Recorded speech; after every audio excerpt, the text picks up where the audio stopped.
Chaps, I'm going to break with recent tradition and do this face to camera in front of the library or such. We'll see how it goes, because it looks like my history feeds, certainly, are starting to come back and bite people in their recommendations when they least expect it. So if you're not familiar with it, I talk to camera, talk about history as best as I can. I don't pretend to be an expert. I just figured I'd share my useless knowledge as such with people. I'm nowhere near a couple of channels I always mention, who I admire greatly, and I think if you want to check them out, Mark Felton Productions, he does some fantastic videos on what I would call unknown/niche topics. You know, Swiss Air Force and World War II getting a bit leery with the Allies and Germany, unique weapons that no one knows about, all this stuff, and Jago, Hazard, who talks about London stuff and has the luxury, I'd say, of being able to walk about London at the moment and filming for his videos, whereas I'm stuck in Buckinghamshire. So anyway, if you haven't switched off by now, because apparently, according to channel analytics, everyone gives up in the first 60 seconds. There's no real theme, really, about this one, because it's about the inauguration, or at least a couple of inaugurations, whose anniversary was yesterday. I mean, American, if you're not, obviously if you're American, you know, but American elections tend to take place in November, and the term starts technically in January. But there's always, you know, history books sort of go, well, John F. Kennedy, say, was president from 1960, but obviously 61. And so yesterday was both respectively the 80th anniversary of a Franklin Delano Roosevelt inauguration and the 60th anniversary of John F. Kennedy's, and both were fairly unique in their way. And yesterday's was for other reasons. Coincidentally, these are all Democratic presidential inaugurations. And of course, you could say, well, what was it? My maths, 40th anniversary of Ronald Reagan first becoming president in 1981, so then, you know, Republican, and 20 years since George Bush.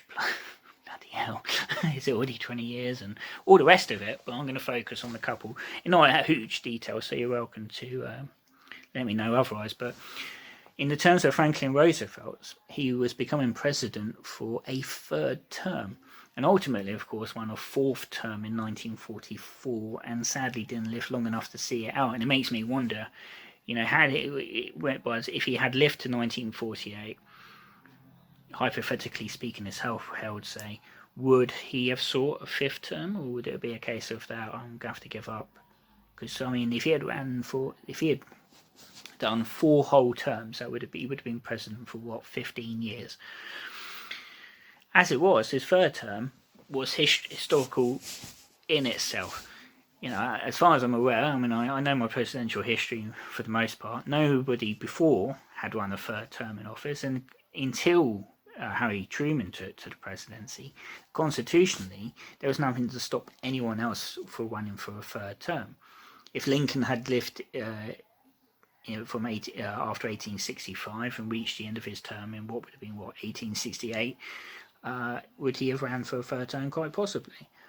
But as it was, FDR runs for a third term, and the fascinating thing about Franklin Roosevelt, politically anyway, is the fact he won these 4 elections, and then afterwards, I think it was during Truman's presidency, they amended the Constitution to say that a president should be limited to 2 terms of office, and of course, a president can serve 2 non-consecutive terms of office. So, constitutionally speaking, Jimmy Carter could run for president again in 2024 because he's a 1-term president, but he'll be 100, and obviously I don't think after 80 he tried ever again really to be president. I think he got the message, but he's a great man, Jimmy Carter, in his way. Certainly what he's done after he's left office has been good for the most part. So in 41, the world is at war, or at least Europe's at war. But it is now starting to spread. So FDR is trying to keep America out of it, but at the same time, deep down, hoping to, if necessary, fight the enemies of democracy and defeat them. But That's Churchill's job at the moment, and Churchill is probably leaning on FDR quite a bit at this time. FDR's health was not entirely perfect, of course. He was in a wheelchair for much of his presidency, and ultimately he died of ill health in 1945.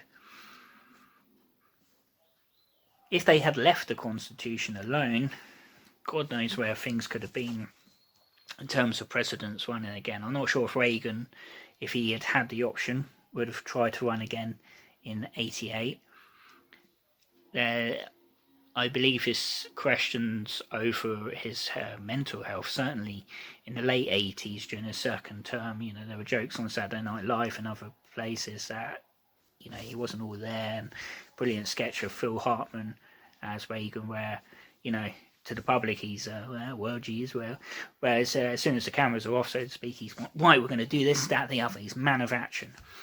But he did unfortunately suffer from Alzheimer's after he left office, and that's what claimed him in the end. Although he lived a long, long life, so it was good innings, as we say. Would Clinton have ran for a third term in 2000 if he had that option? Possibly, I think. Maybe to try and put certainly the Lewinsky mess, so to speak, behind him. Bush could have. Obama. And obviously Trump, I think, wanted to keep going regardless, So I think it's fascinating to think that because obviously the option to run for a third term ended during the Truman presidency, as I say. So it's anyone after it, and I think it's fascinating to consider. And the other inauguration that I'm burbling towards is John F. Kennedy's. Kennedy's is all the more remarkable. He was in a way because he was the youngest president elected. I believe that's still a fact. I think Obama almost ran him close.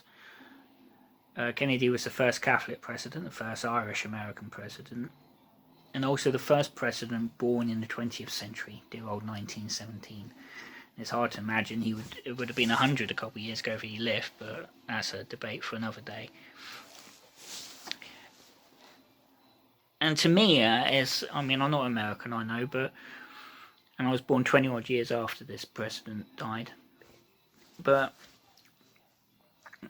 it's hard not to get away from the fact that there seemed to be this feeling of change and hope. Kennedy was young, he had a beautiful, attractive wife, young wife at that, and he was a handsome fellow in his way. And you look at those photos and images of the inauguration, and it looks like it was the most bitterly cold day. Kennedy's breath you can see, and everyone's and there's snow on the ground, I believe, in some of the shots. And he famously didn't like wearing hats. There was a bit of a furore in Texas, I think, when he was running for president. Well, he's just after it. He's meeting some group of guys, some kind of association, and they're all wearing big cowboy hats, and what they give him one as a gift, and they're like, but Mr. President, all of this stuff, and he's like, nah, my hair kind of thing. It's like Kennedy just did not like wearing hats, so he looks a little bit awkward because they're wearing top hats, and I think 61 was the last inauguration where the men were wearing top hats, or at least top hat and tails and all this stuff, and in the shape of Eisenhower, who was born in the latter years of the 19th century. Kennedy was this bright young, this fresh image, and Eisenhower and his administration, everyone watching, seemed to be tired and old. And that's no disrespect to him, but there's like this contrast.